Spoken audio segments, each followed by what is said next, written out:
Michezo live. Cheki sasa. Hello mwana michezo, karibu katika channel yetu ya Michezo Live. Usisahau kusubscribe, kulike, kucomment na kushare na marafiki ili waweze kupata habari zinazohusu michezo. Baada ya kukwama kutinga robo fainali ya ligi ya mabingwa Afrika, Simba inaanza upya msako wa tiketi ya kushiriki michuano ya CAF kwa msimu ujao itakaposhuka usiku wa leo kwenye uwanja wa Meja Jenerali Isamuhyo kucheza dhidi ya Greenland ya Kagera.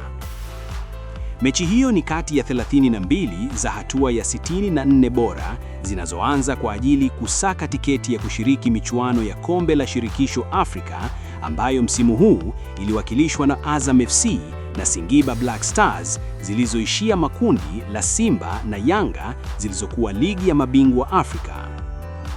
Katika mechi hiyo ya Kombe la Shirikisho itakayopigwa leo saa 1 usiku, Simba inaingia ikihitaji kuendeleza furaha ya mashabiki wa timu hiyo baada ya mwenendo mbaya michuano ya CAF.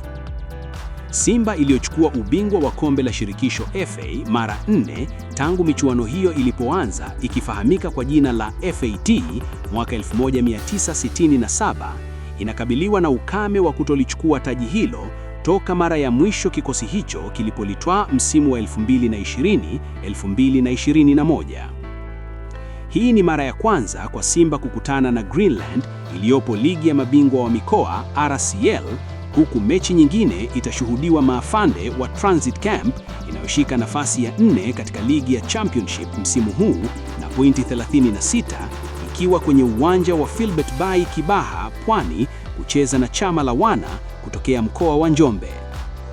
Mbeya City iliyo nafasi ya 12 na pointi 13 katika ligi kuu msimu huu itakuwa nyumbani kuikaribisha Biashara United ya Mara inayoshiriki ligi daraja la pili, huku KMC ikiikaribisha Bandari Tanzania ya Mtwara kwenye uwanja wa KMC Complex.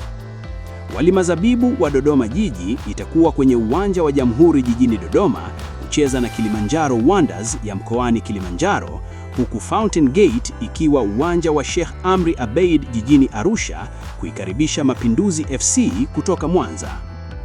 Kwenye uwanja wa Ali Hassan Mwinyi mjini Tabora kutapigwa dabi ya mkoani humo ambapo wenyeji TRA United itaikaribisha Rhino Rangers inayoshiriki ligi daraja la pili msimu huu, ikitazamiwa pambano litakalovuta hisia zaidi. Coastal Union inayoshika nafasi ya 10 na pointi 15 baada ya sare ya bao 1-1 mbele ya Maafande wa JKT Tanzania katika ligi kuu bara mechi ya mwisho, itaikaribisha Nyumbu ya Pwani iliyopo daraja la pili.